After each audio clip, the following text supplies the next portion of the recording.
Hey guys, I have been wanting to make this video for a long time. We have asked you in the comments and on social media, what are your burning hot questions that you have for me? Well, today's the day that I'm gonna get to answer them. So let's go ahead and dive in.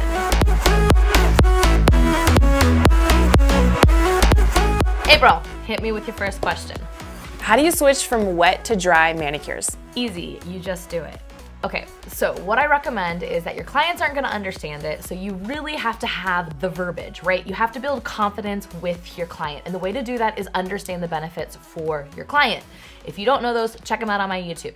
However, what I would recommend, if you're new to dry manicuring, you probably already have full books or you're working towards that, continue to do your manicure like you always do, doing one hand wet and then do the other client's hand dry. After you start growing your confidence and your clients see the difference, because they will see a difference, guaranteed, then you can go out with the water and transition into all dry. If you already have been doing dry manicures, but you've also been incorporating water, at this time, get rid of the water. Biggest thing you can tell your clients is you're eliminating waterborne pathogens, which makes a safer, cleaner manicure.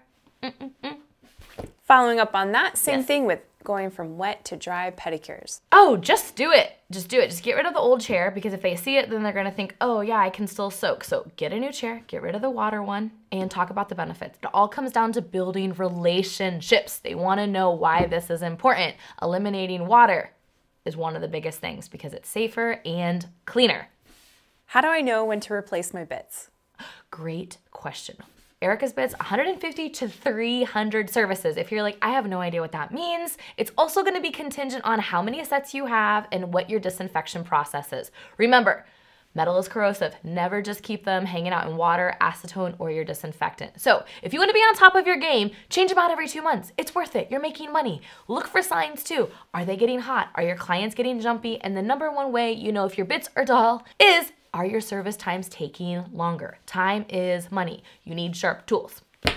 How do I charge for a dry manicure? Woo! Love me this question. All right, you gotta work it backwards. How much money do you need to make to live, right? So knowing your cost per service and also what your income is to say, hey, I wanna make sure I'm thriving and not just grinding. We wanna make sure we're not making minimum wage.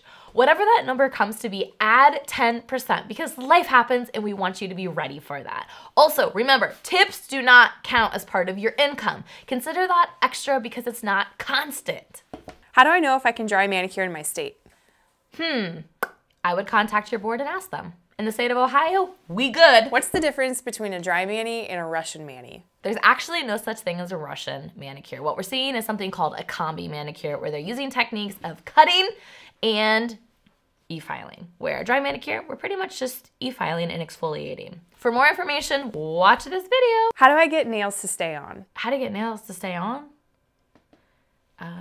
Prep. Also remember what your client's coming in for. If they have really weak nails, you might not be able to just do a standard gel manicure with a really flexible base. You might have to put some kind of builder to give strength. So if you find that the nails aren't staying on, look into prep and also trying different layers of viscosity, right? Different thickness depending on how thin or thick the nails are.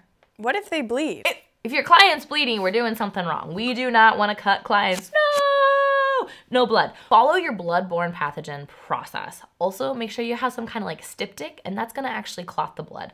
I recommend using like a shaving one that's disposable or a powder versus liquid because it just gets messy, okay? Make sure you wash your hands. Apologize, but don't over-apologize. Mistakes happen.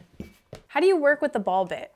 Hardest bit to master, so give yourself some grace, okay? Biggest thing that I find is we have to make sure that we're using that ball bit on top of the skin by lifting up the cuticle so that we're able to exfoliate. There's gonna be a wide range of RPMs that you're gonna use. It really comes down to practice, and go ahead and check out this video for more information. How do you prevent ingrown toenails? How do you prevent ingrown toenails? Proper shoes. You wanna wear shoes that aren't pointy. Wear foot-shaped shoes. How do I find a salon that dry manicures? Ooh, check out Erica's ATA under our Tech Finder. Those who have been certified under Erica's ATA, you'll be able to find them there. And if you're a nail tech who haven't been certified with us, get certified. How can we get you to come to my city? Oh, I love to travel. So rally your nail crew and then contact sales@ericasata.com and they'll give you all the details. Can't wait to see you. If you want to see more content like this, go ahead, like and subscribe, and leave a comment below.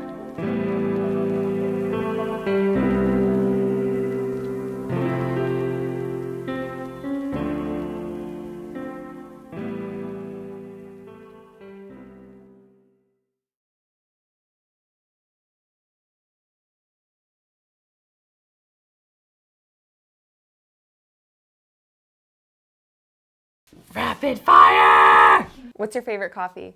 Ooh, iced coffee, dirty chai, 3 shots of espresso. Your favorite color?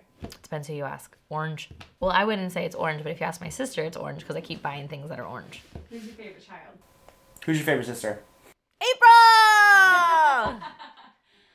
Who's my favorite human? April. Love my sister. Who has a sister they love? Comment below. Your favorite movie? Sound of Music. Your favorite weather? Fall with a bonfire and hot apple cider. Your favorite home-cooked meal? Cookies. Is that a meal? It should be. What's your favorite word? Yahoo. Yahoo! That's how you have to say it. Especially in a text message. Yahoo! What was your first job? Hallmark. Besides babysitting, I worked at Hallmarks with the old ladies putting cards in. That was fun. Who is your hero?